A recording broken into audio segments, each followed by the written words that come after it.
En quoi les histoires du Brexit affectent-elles la vie de Campagnols? Eh bien, pour avoir parlé justement à l'anglais du village récemment, très récemment, à l'un des deux anglais en fait, devrais-je dire, en présence de deux ou trois autres personnes, dont le fameux abonné au Monde et d'une de ses copines qui était infirmière, j'ai mieux compris pourquoi Peter, 76 ans, un type assez charmant, très poli, avec un nez busqué, des oreilles faites pour porter une casquette de marine, il était marin, et qui teint en blond cendré sa moustache et ses sourcils à l'anglaise, passe son temps à Toulouse en ce moment à faire la queue pour devenir français, ou plutôt pour avoir la double nationalité.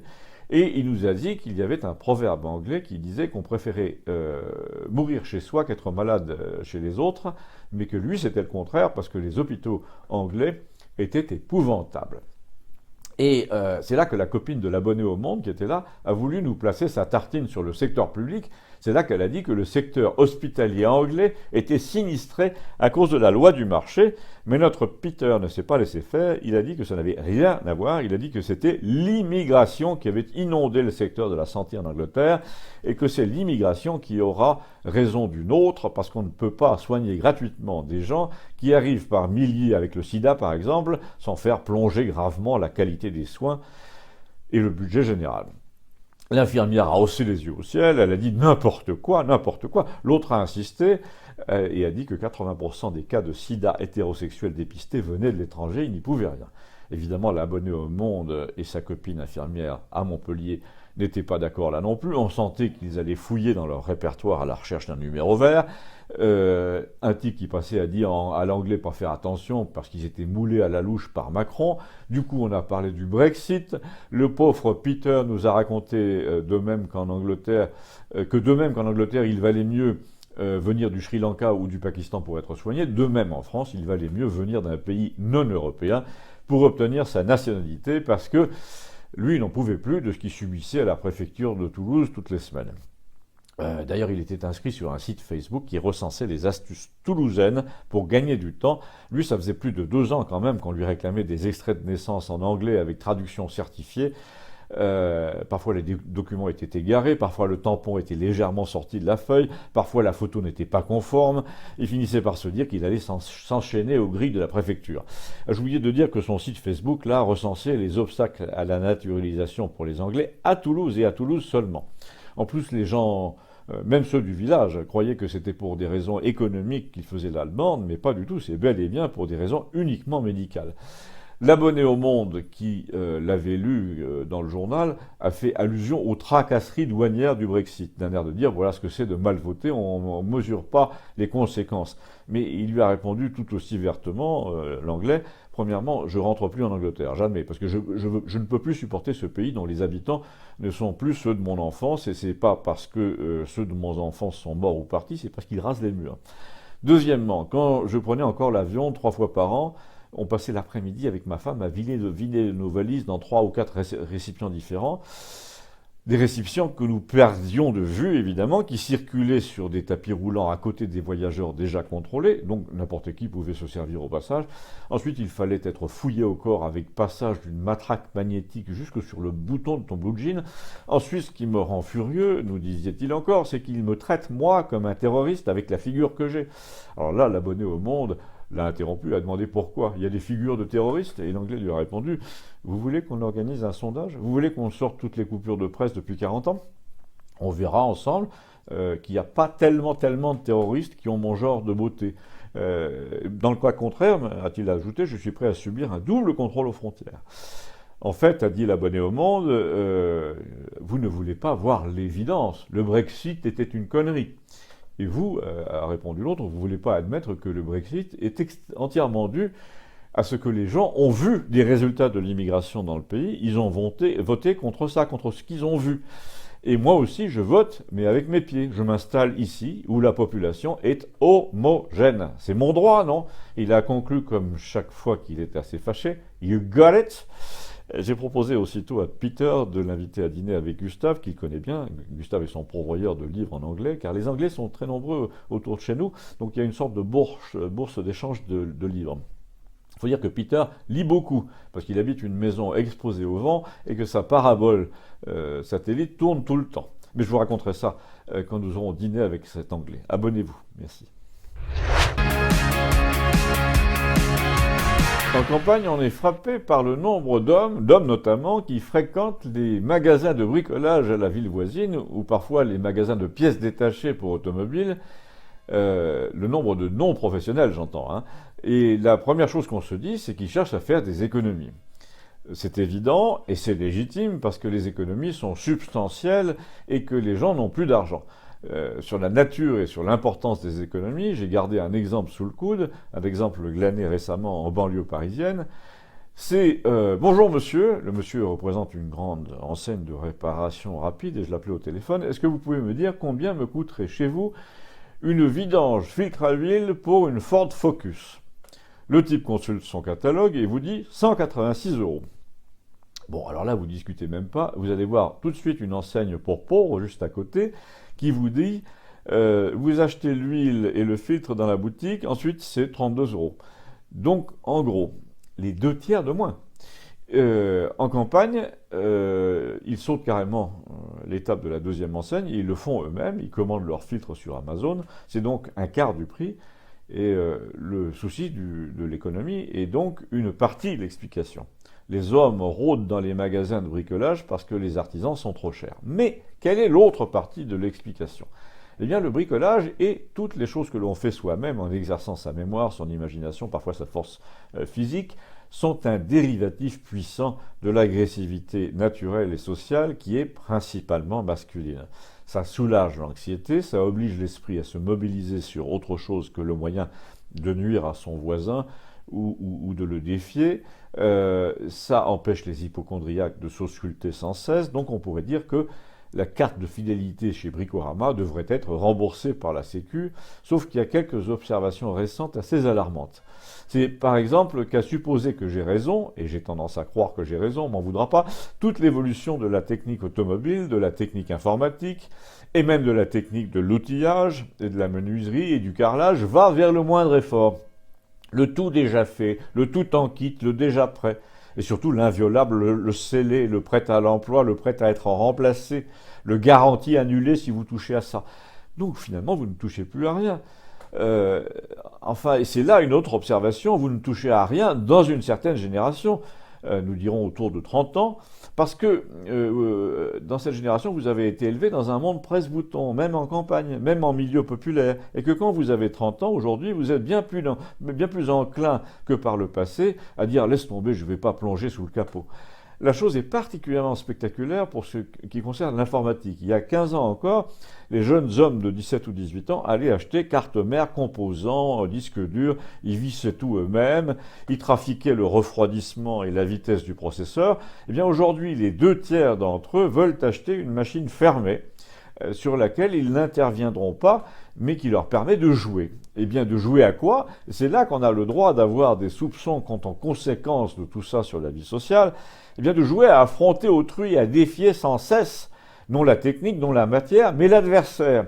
Ce qui est valable dans les jeux est valable dans la vie. Une part, hélas, croissante de la jeunesse masculine n'a plus de dérivatifs, ou plus assez de dérivatifs dans la matière.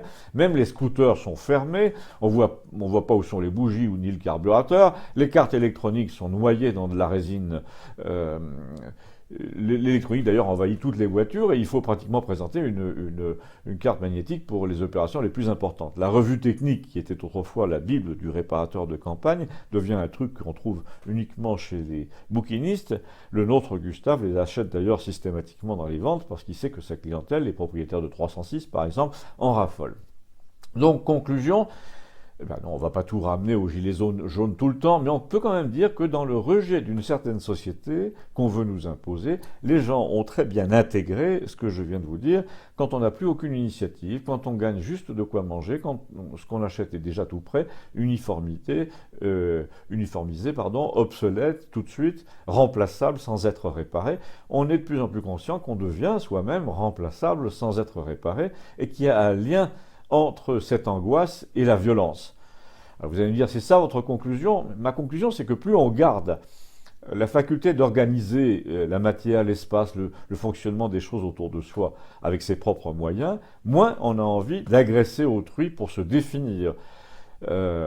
Et à présent, la dernière conclusion que je vous réservais, c'est la vôtre. Elle vous appartient. Vous n'avez qu'à voir ce qui se passe autour de vous et voir si ce que je raconte est complètement stupide. Abonnez-vous, merci. Un sujet sur lequel les citadins et les campagnards n'ont pas du tout le même avis, c'est celui du commerce en ligne. D'abord, vous allez me dire, il faudrait qu'il y ait une ligne de téléphone qui marche. Mais je vais en parler demain. Figurez-vous que Campagnol va avoir la fibre l'an prochain ou l'année suivante. Non, avant cela, je voudrais vous montrer, pour avoir eu longtemps un pied dans les deux mondes, pourquoi commander en ligne est un désastre en milieu urbain et une bénédiction en milieu rural. Et je voudrais adopter, comme souvent, un point de vue qu'on ne lit pas souvent dans les journaux. Par exemple, celui de la concierge d'un ensemble d'immeubles dans la banlieue parisienne, d'une centaine d'appartements. La concierge et son mari, qui coulaient des jours heureux jusqu'il y a 10 ans, encore, lorsqu'il s'agissait d'aller porter le courrier, par exemple, dans de petites boîtes à lettres avec une fente minuscule et une capacité assez ridicule, ce qui faisait que lorsque vous aviez un paquet, la dame laissait une petite carte jaune plastifiée à votre nom en vous recommandant de passer à la loge. Eh bien, il va de soi qu'avec le développement du commerce en ligne, la dimension de la boîte à lettres est devenue ridicule et le nombre de paquets qu'on va chercher tous les matins chez la concierge extrêmement préoccupant, d'autant plus que la dame, à partir de 10 heures, ne répond plus, elle met un papier « Je suis au courrier », ce qui veut dire qu'elle distribue les lettres dans tous les halls d'entrée, donc elle ne veut pas vous donner votre paquet qui lui est resté à la loge. Entre midi et 2, elle n'ouvre pas parce qu'elle déjeune, et après 7 heures non plus, ce qui fait que quand vous partez à 8 heures du matin, rentrez à 8 heures du soir, votre paquet est pratiquement bloqué pendant une semaine. Alors vous allez me dire, le commerce en ligne a souvent ses livreurs. Oui, mais justement, c'est là qu'on doit plaider pour les concierges. Les livreurs en région parisienne, c'est devenu absolument n'importe quoi. Ils passent à toute allure, ils ne sonnent pas chez le destinataire, de temps en temps ils vous posent un paquet directement sur le tas de boîtes sans rien faire signer. Et le plus souvent, que font-ils? Eh bien, plutôt que de chercher votre cage d'escalier, ils déposent tout chez la fameuse concierge. Alors, pour une centaine d'appartements, vous imaginez, la vie des concierges est devenue un enfer. Elle et son mari sont dérangés sans cesse, du moins l'après-midi, par des livreurs qui viennent déposer des paquets parfois minuscules, mais qui ne passent pas dans la boîte, et parfois des vélos achetés la veille par ordinateur. Et quand ni la concierge ni son mari ne sont là, les paquets et les vélos reprennent le chemin de l'entrepôt régional, parfois 2-3 fois dans la semaine. Alors vous ajoutez à tous ces inconvénients majeurs le fait de tuer le commerce de proximité, le fait d'engorger le trafic parisien et francilien d'une foule de camionnettes et maintenant de voitures individuelles qui livrent à domicile les courses les plus minuscules et bientôt vos courses alimentaires. Faute d'une réglementation intelligente et surtout d'une volonté à la tête de l'État, eh bien on va vers l'apoplexie urbaine à cause de ça aussi. Alors maintenant, l'état des lieux dans la ruralité, eh bien là, c'est exactement le contraire. Vous ne tuez pas le commerce de proximité parce qu'il n'y a pas de proximité et souvent pas de commerce. Au lieu de faire des kilomètres à la recherche de ce que vous voulez, vous trouvez ce que vous voulez sur Internet et c'est le transporteur qui fait les kilomètres à votre place, et généralement beaucoup moins de kilomètres. Ensuite, si vous cherchez une sortie de pompe de 7 cm avec filetage comme ci et comme ça, le catalogue, lui, vous la trouve tout de suite, et ça arrive le jour suivant. Alors qu'en province, dans la grosse quincaillerie comme ça, voisine de la ville d'en bas, il faut souvent commander, et ça arrive 10 jours après.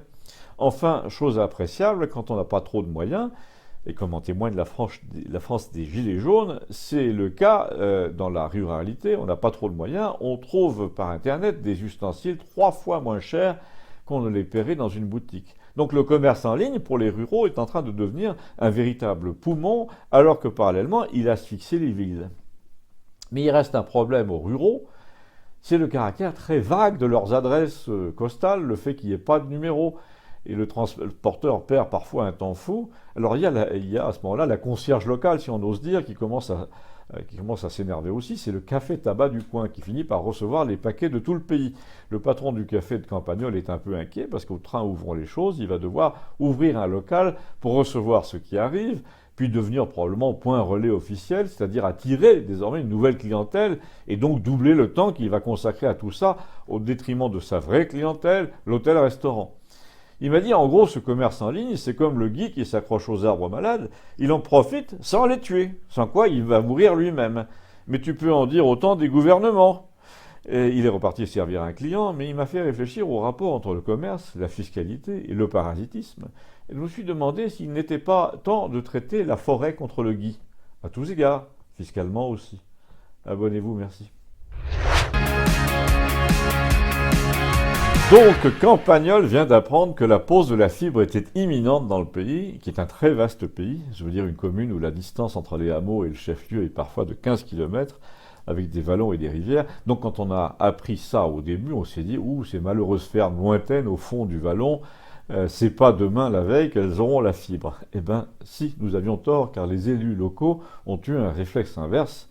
Quand l'opérateur a proposé de définir des priorités sur 2 ans, la communauté de communes du coin a décidé de faire poser la fibre d'abord dans les fermes et les hameaux de 8 maisons situées au bord des falaises, et après seulement au chef-lieu qui réunit pourtant 90% de la population. Alors pourquoi diable a-t-on décidé de servir 10% seulement de la population? J'aimerais vous faire observer que la bonne question n'est pas pourquoi, mais qui? Qui a décidé de poser la fibre d'abord dans les fermes et ensuite, si on a le temps et si on a l'argent, dans les chefs-lieux, où la population est pourtant 10 fois plus nombreuse? Eh bien, ce sont les fermiers eux-mêmes, en tout cas les agriculteurs et les éleveurs, qui, dans certains coins comme le nôtre, représentent 60% du conseil municipal, donc une majorité, alors qu'en termes de population, c'est à peine 10. Alors, dans un pays de 500 habitants comme le nôtre, dont 10% sont disséminés sur une surface énorme, on va s'épuiser à déployer la fibre le long des chemins, ce qui représente une dépense absolument considérable, au détriment des 90% de la population qui habitent, eux, autour de l'église et pour lesquels le boîtier fibre est d'ailleurs déjà là, mais pas les lignes. Alors Gustave, là, qui vend des livres par Internet, comme je vous l'ai dit, sur eBay, et qui connaît très très bien tous ces sujets, a interrogé le maire l'autre jour publiquement dans la rue, parce que justement, une camionnette de France Télécom rôdait dans les parages. Il lui a dit, mais vous n'êtes pas un peu malade de dépenser autant d'argent pour équiper, j'ai fait le calcul, 20 foyers, dont 10 d'éleveurs, de la fibre à 100 mégabits par seconde, alors qu'il y en a en bas des gens comme moi qui passent leur vie sur Internet, des vieux qui regardent la télé ou qui auraient besoin d'une liaison permanente avec un centre de soins, des commerçants, un hôtelier, un épicier, des entrepreneurs en maçonnerie. Et le maire a répondu « Oui, mais tous ceux-là ont déjà la DSL ». Oui, a dit Gustave, par fil de cuivre, avec des interruptions de 2 jours et des débits extrêmement variables. Alors là, le maire, puisque j'étais là et avec quelques autres, a essayé de mettre en difficulté notre ami Gustave et lui a dit, en nous regardant tous, mais puisque tu as toujours une réponse à tout, tu aurais fait quoi, toi, à notre place? Eh bien, a dit Gustave, j'aurais pris un accord avec le département voisin qui a la grosse station-service de l'autoroute à 4 km seulement, des fameuses 10 fermes que tu veux équiper, et qui balance, elle, de la 4G+. J'ai fait le test, en te promenant avec ton téléphone portable sur les crêtes, tu attrapes de la 4G+. Donc il suffisait d'équiper tes 10 fermes de clés 4G. Et à la rigueur, tu équipais gratuitement tous les gens de clés 4G. Ça coûtait 20 000 € à tout casser avec un réémetteur. Tandis que là, vous avez voté une enveloppe de 7 millions d'euros et le double en 2022. Mais vous êtes fous, les mecs. Alors le maire a répondu d'abord quelque chose qui voulait dire qu'on ne prenait jamais d'accord avec le département voisin, même si les fermes en question étaient à 3 km de la frontière. C'est un principe administratif français, tout dans le département. Ensuite, il a dit que les solutions du genre antenne parabolique ou clé 4G avec réémetteur, c'était du bricolage. Et que Dieu merci, à la communauté de communes, ils avaient le sens des responsabilités, ils équipaient le pays en solutions solides et durables.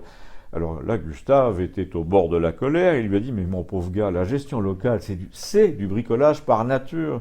Et comme l'argent est en train de devenir de plus en plus rare, les communes, pour la première fois depuis le début de l'après-guerre, y compris la tienne, vont élire des gens qui savent bricoler, pas des gens qui savent intriguer au Conseil général pour avoir de plus en plus de subventions, parce qu'il n'y aura plus d'argent. Et puis ton réseau fibre, là, est très fragile stratégiquement. Il va y avoir des kilomètres à travers la campagne, alors qu'avec des relais 4G, tu répares l'émetteur et c'est fait. Enfin, a conclu Gustave, je te souhaite d'avoir raison, parce que si tu as tort, tu ne seras pas réélu. D'abord, c'est pour ça que les 3/4 des maires ne se représentent pas. Ils ont compris qu'ils ont eu tort et ils préfèrent que ce soit les autres qui en subissent les conséquences. Alors là, le maire a dit ce qu'il dit toujours. Tu n'as qu'à te présenter, toi, Gustave. Ben non, avec du Gustave, moi, je vais juste conseiller ton concurrent. Et là, le maire a pâli, car il sait très bien qu'en pareil cas, il n'a aucune chance. Et moi, j'ai finement ajouté à l'adresse de Gustave, fais gaffe, parce qu'on va t'envoyer un contrôle fiscal. Eh bien, c'est déjà fait, a dit Gustave. Et alors, ils m'ont remboursé de l'argent. Abonnez-vous, merci. De nombreux habitués de cette chronique semblaient impatients de savoir ce que Gustave le bouquiniste pensait de la destruction de Notre-Dame, mais il n'est pas assez mystique, pas assez tourné vers le spirituel pour que son opinion embrasse le côté paranormal de cette affaire. Et par hasard, je suis tombé sur Léon, ce qui n'est peut-être pas un hasard du coup. Vous savez, Léon, c'était le type tout maigre qui imposait les mains, qui arrête le feu, qui voit les morts, qui vit dans une petite maison à l'entrée du village avec un petit chien nommé Jackie, mais qui n'est pas souvent chez lui, et pour cause, il intervient beaucoup, comme on dit, alors au nord du département. Eh ben, ce Léon m'avait parlé de Notre-Dame avant l'heure, il y a 2 mois, lorsque la télévision avait montré l'enlèvement par hélicoptère des saints de bronze qui entouraient la base de la fameuse flèche. Il m'avait dit, mais c'était le lendemain, c'est marrant, j'ai rêvé il y a quelques jours que les saints descendaient du toit comme on descend un escalier, et là je vois qu'on les emporte dans les airs. Mais si tu veux, dans mon rêve, ils empruntaient un escalier de secours. Tu sais, avec ce geste-là qui consiste à retenir les pentes de ta robe, ils se sauvaient comme avant une catastrophe. C'était vraiment frappant comme vision. Bon, alors évidemment, vu ce qui s'est passé, j'ai guetté la réapparition de Léon dans notre petite vie sociale, et justement, donc, je le croise l'autre jour avec son petit chien sur les talons, et il me dit, tu vois, j'avais raison, je sais maintenant pourquoi les saints ont emprunté l'escalier de secours, et c'est là qu'il m'a scotché, comme aurait dit mon petit-neveu. Il a ajouté, et c'est loin d'être fini cette histoire, tu vas voir. Alors moi j'adore quand ce genre de personnes qui semblent avoir un téléphone direct avec l'au-delà vous laissent entendre qu'ils savent tout ce qui va se passer. Et naturellement, j'ai très bien écouté la suite en me disant qu'il allait employer des symboles, des choses un peu vagues, comme font souvent les devins, pour retomber sur leurs pattes, quoi qu'il advienne. Mais là, il a été quand même très précis. Il a dit que ça faisait 1 an ou 2 qu'on voyait rôder des gens bizarres autour de Notre-Dame. On en avait arrêté 1 ou 2 d'ailleurs, mais il a clairement affirmé qu'on avait repéré plusieurs autres personnages suspects sur les toits à plusieurs reprises et que la police n'en avait rien dit. Alors, j'ai dit, mais comment tu le sais? Tu l'as lu, tu l'as rêvé? Alors, j'ai dû rêver que je l'avais lu, m'a-t-il dit, je sais pas. Et d'ailleurs, tu peux être sûr qu'on va en parler de tout ça énormément, des 2 années qui ont précédé. Moi, je vois au moins 5 ou 6 incidents comme ça qui auraient dû inquiéter tout le monde pendant les 2 années précédentes, mais dont personne n'a voulu parler. Alors je lui demande, mais pourquoi faire? Pour ne pas inquiéter l'opinion? Et là, il me répond, oui, évidemment, on peut dire ça comme ça, mais en fait, c'était pour que les choses s'accomplissent. Alors là, j'ai bien senti qu'on était au bord de ce pays un peu bizarre dont il semble un habitant naturel et où les événements sont à la fois imprévus et écrits de toute éternité. Alors je lui dis, ça veut dire quoi, s'accomplir? C'est que c'était prévu comme ça. Mais par qui? Par tout le monde, je veux dire par tous les protagonistes, par ceux qui avaient intérêt à ce que ça se fasse, et par Dieu, parce que c'est lui qui écrit tous les rôles à la fois, et là il a écrit le rôle des bons et celui des méchants en même temps, comme il a écrit le rôle de Judas dans l'Évangile, Judas sans qui, je te le rappelle, il n'y aurait jamais eu de crucifixion et jamais de résurrection. Alors j'ai oublié de dire que Léon, malgré son côté médium, devin, etc., est très chrétien, mais dans un genre, les mystères du Vatican, les prophéties de Saint Malachie, etc. D'ailleurs, l'un de ses meilleurs amis est un moine guérisseur au nord du département, un type qui a été viré de son monastère parce que les patients venaient s'y faire soigner et que l'évêque n'était pas tellement d'accord. Donc il me dit, en somme, tout ça c'était prévu pour que le destin de la France s'accomplisse devant les nations, et les gens qui ont laissé faire tout ça ne se sont pas rendus compte qu'ils étaient manipulés eux-mêmes par Dieu, et ils seront punis par Dieu quand la France aura eu raison de ses ennemis, et quand on saura enfin tout. Et ce jour-là, le peuple sera furieux. Bon, alors là, il était temps que Gustave arrive pour restaurer un peu de raison cartésienne dans tout ça, et justement, il est arrivé, mais bizarrement, il était du même avis que le sien. Il a répondu d'une phrase aux thèses selon lesquelles l'incendie allait détourner l'attention générale des Gilets jaunes, et il a dit, mais les gens ne sont pas si stupides, ils ont déjà compris. Regarde, par exemple, toute la presse dit « on ne peut pas tirer de conclusion », il est trop tôt, et dans la même phrase, ils te disent que les premières conclusions penchent vers l'accident. Alors, on peut en tirer ou on ne peut pas en tirer des conclusions? Et quand tu lis Le Parisien, me dit-il, propriété de celui qui vient de donner 200 millions pour la reconstruction, le journal te dit « court-circuit, soudure, cigarette, l'enquête n'a pas encore pu déterminer ce qui s'est passé ». Mais tu as envie de leur dire, vous êtes sûr que vous n'avez pas oublié un truc là? Mais non, visiblement, ils n'ont pas oublié, de t'en fumer en tout cas. La question, nous dit Gustave, c'est pourquoi ça se voit autant? Quel est l'intérêt? Parce qu'ils n'ont pas tué les Gilets jaunes. Au contraire, ça va reprendre de plus belle. Et là, j'ai désigné Léon du doigt avant de les quitter tous les deux en lui disant, bon, lui va t'expliquer, moi j'ai pas le temps. Mais comme disait Léon, cette histoire est loin d'être terminée. Du coup, abonnez-vous, vous connaîtrez la suite. À bientôt.